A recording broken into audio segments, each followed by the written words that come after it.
This week I'm asking a question. Did God create everything? And what I'd like you to do, as encouraged by Richard Dawkins there, is to think for yourselves. And what I'm going to look at today is something about the human genome. The human genome is basically the genetic information contained inside your body. And there's an awful lot of information contained inside your DNA. How much information? Well, DNA in the human genome is made up of these things called nucleotide base pairs. How many nucleotide base pairs are there? 3.2 billion inside the human genome. That's an awful lot of information. So it's a bit like, you can think of it as 6.4 billion characters. And those 6.4 billion characters are all in a very, very specific order. And the question I'd like to ask is, where did that information come from? To give you some idea of how much information that is, the Bible is 3 million characters long. Well, the human genome is 2,000 times that amount of information. And here's the key idea, I suppose, is that just as the Bible, the characters are in a very specific order, so we can understand the words and it makes sense to us. It's the same idea with DNA and the human genome. Those 6.4 billion characters are all in a very, very specific order. And like I said, the question is, where did that information come from? So where did that information come from? Well, what evolution says is that it's completely random. So you've got all these nucleotides and they start joining together, and they have to join together in exactly the right sequence. That sequence is very, very long, but it's got to be in a very specific order, and that happens through sheer chance. Now you might already be thinking, well, what are the chances of getting 6.4 billion characters all in the right order? Doesn't seem very likely, but that's what evolution is based on.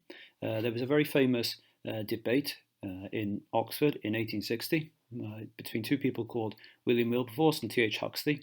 And T.H. Huxley is said to have compared evolution to monkeys' typewriters. We don't think that's true because typewriters hadn't been invented, but evolutionary biologists still use that as an analogy to explain how it works. So in other words, the monkeys are typing randomly, and what they have to do, they have to get 6.4 billion characters in the right order. The problem, they might do 2 or 3 in the correct order, but if the next one's wrong, they've got to start again.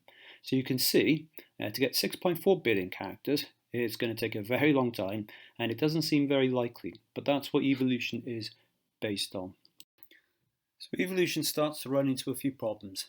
The sheer volume of information, that sequence, is just vast, and the chance of that happening seems pretty small. But there's another problem. The time taken for it to happen is also far too long. And you might think, well, that's just me saying that, that's just Jeff saying that, because he doesn't want us to believe in evolution. But actually, even evolutionary scientists think that. So there's a quote there from Richard Dawkins from his book, The Blind Watchmaker, and he says, you can see it there, it just can't work. It doesn't work. And some scientists have done some simulations, and they got the monkeys to try and type out William Shakespeare's Henry IV, that play. And the best the monkeys did was 100 characters. How long did it take the monkeys to type 100 characters in the right order? It took them 10 to the power 40,000 years. That's 10,000 billion, billion, billion, billion years. Now that's just 100 characters. We're talking here about 6.4 billion characters. So you can see the problem. Most scientists think the Earth is about 4 billion years old. Well, we just haven't got enough time through completely random chances to make that amount of information. So the sheer quantity of information is too big and the time taken is too long. So we need to change the theory, and that's exactly what evolutionary biologists have done. Poor old monkeys, they're never going to get that. So we have to help them, and evolutionary theory has now included 2 ways of helping them. And the first way is a very simple one. Give them some instructions to help them along the way. And that really does help. It does shorten the time. So the monkeys, somehow, we're not quite sure how, but somehow the monkeys know what they're aiming for. And evolution somehow knows what it's aiming for. It's called a target phrase. And that really does shorten the time needed to make that information. It's a bit like if I got a IKEA chest of drawers and took the instructions out and asked you to construct it, it's probably going to take a while and you might get it slightly wrong. But as soon as I give you some instructions, it makes life much easier. And that's one of the ways that evolution helps manage this need to get so much information in a short enough period of time. The second way evolution as a theory helps solve this problem is basically that some evolutionary scientists believe there's a mechanism contained within evolution which actually selects the right letters. So the monkeys, let's go back to the monkeys are typing their letters, and every time they get the right letter, then this mechanism, this algorithm, keeps that letter and doesn't reject it. And then we wait for the next letter and so on.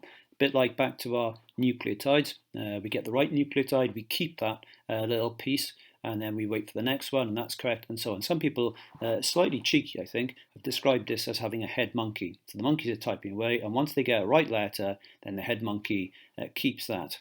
And that's the second way that we can help evolution get the amount of information in a short enough time. There's a quote from Richard Dawkins, just to remind you, evolution is blind and without a goal. Well, is it? If you've been thinking about this, I hope you're still with me. Here, if it's blind and without a goal, how on earth can we have any instructions to work from? It's a circular argument, actually, because the very information I'm trying to make, I've already got. So the idea behind a blueprint or a set of instructions to make the instructions or the information doesn't seem to be very plausible. And the second one, there's no intelligence, it's blind. And yet, well, we do seem to have some intelligence because somehow we're preserving the correct information when we get it. Both of those, to me, don't make creation less plausible, they make it more plausible. Because stop and have a think about it for a minute. Maybe there is somebody with instructions to work from, somebody who has a blueprint for life on Earth and who can make information out of nothing. Maybe there is an intelligence behind the whole process who is not only does he have the information, but he also is in control or is in charge of that process. Now that to me sounds like a completely different and very familiar idea. Let's look at the last slide. I've saved the best till last. You have a choice now. You can accept evolution, where for it to work, you need both a blueprint, a set of instructions, and you need some intelligence to actually make sure it works. Or you could listen to these majestic words from Genesis 1. In the beginning, God created the heavens and the earth. And there we are. That's the person who has the blueprint. That's the person who has the power and the intelligence to create everything around us. Have a look out the window. Do you really think all of that is a pure fluke, complete chance?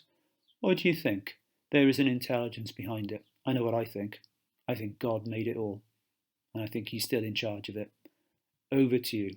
What do you think? What do you believe? What do you think is the most credible explanation?